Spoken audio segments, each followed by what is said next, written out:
ভাতিজা কে কাকা? ভাতিজা তোর বাপ কোন গায় হ্যাঁ হ্যাঁ কাকা, ভূত বাইক নাই। ভাতিজা কি হইবে লাগছ কেন বলে করো না কাকা বই নাই নি। আরে বই। अच्छा ভাতিজা কি বলে করো কেন কি বিষয় বলে করো তুমি কি কাকা, কি কথা কোন? মানে দেখেন না কি বিষয় হইয়ে। দেশাব দেখলে তো বুঝে যায় মানে কোন বিষয় হই। আরে কাকা আপনারা মানে বউ গেছেন, বুও গেছেন, কিন্তু মানে এবার মানে মাথা থেকে ধরেন না কেন?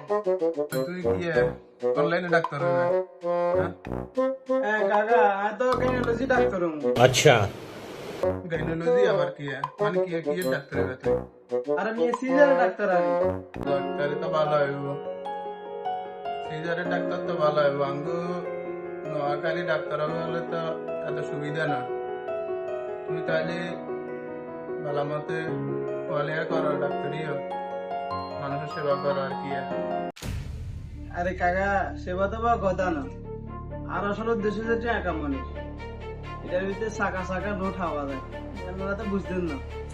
আরে কাকা, মানুষ হাসপাতালে আইব নিয়ে মানুষের ডর লাগাই দিব, কমু আধা ঘন্টা 1 ঘন্টার ভিতরে সিজার না করলে কি হয়, বাচ্চা মরে যাবে, বাচ্চার মা মরে যাবে, অটোমেটিক সিজার করো নিয়ে আইগো। ইনকাম হতে এটা আর আসল উদ্দেশ্য হতে এটা, এখানে তো কিছু বুঝে না। আরে কাকা মানে মানুষে সিজার করতে ব্যর্থ হবো, কমু বাচ্চার অবস্থা ক্রিটিক্যাল, মারা বাঁচানো যেত না। 1 ঘন্টার ভিতরে সিজার না করলে বাঁচানো যেত না। আমরা ডাক্তাররা এটা করি, অবশ্যই তারা সিজার করতে ব্যর্থ হবে, বুঝলেন না? এই কিন্তু শাখা শাখা নয়, এটা তারা করতে হবে। এই উদ্দেশ্য হইয়ে টেয়া খালি আহারে কাকা।